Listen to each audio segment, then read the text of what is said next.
Luke Cage, the newest step in Marvel's domination of Netflix. You have these thugs, and they get to do whatever they want. No one puts them in check, and they just can do anything. They harass people, they rob people, and they completely abuse the power they have. Then someone stands up to them and beats the crap out of them and helps the people that those thugs abused. And these Marvel Netflix shows handle that brilliantly. So, Luke Cage has come out in probably the most timely fashion possible, because it's about a black man who is bulletproof. So how about that? And there is a ton of backstory. He's an ex-con, he's living in Harlem, and his wife is dead, and he's just trying to get by. He just wants to be left alone. But too many things are happening in Harlem. There's too many gangs, and they're attacking people, they're murdering people, and they're hurting people close to him. So he's got to step up, he's got to take down these gangs, he's got to fight for his town. What follows is a really strong drama about heroes and gangsters.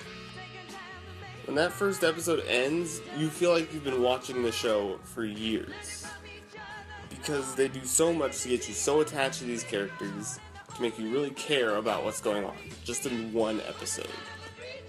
And from there, the show goes in directions completely different from what you might predict. And there's a lot of great surprises. And Mike Colter as Luke Cage, he comes off as very gentlemanly, even though he's this working black man. But it works really well, and it makes you really like Luke Cage.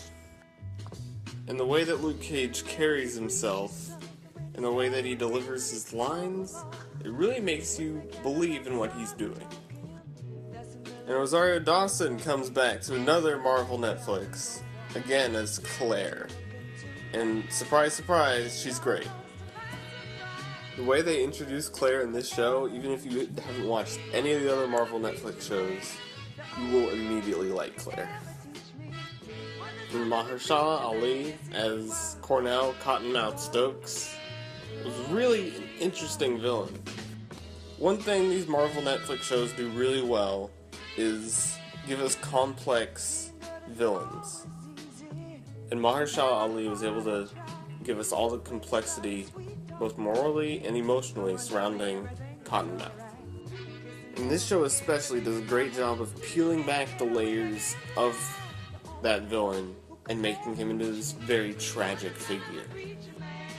Now, the action in this show isn't as amazing as Daredevil, but it's not bad by any means. It has this soundtrack that really just amplifies every single hit. And I'd say, you know those cheesy 70s kung fu movies? This show's action scenes does a great job of reflecting that style, but also giving it a great kick. The way the drums kick up and the rap music comes in, it gets exciting. And there's lots of really great practical effects. The way the show progresses from beginning to end, it feels like so much happened. It's a meaty story, and there's a lot to be told, and it's all told pretty much perfectly. When they want you to be upset, you're upset. When they want you to be sad, you're sad. It's an emotionally powerful show.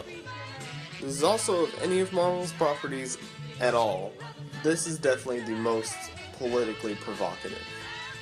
This is a great binge watch with great actors, a great soundtrack, and you guys should all watch it. I'm gonna give Luke Cage an A.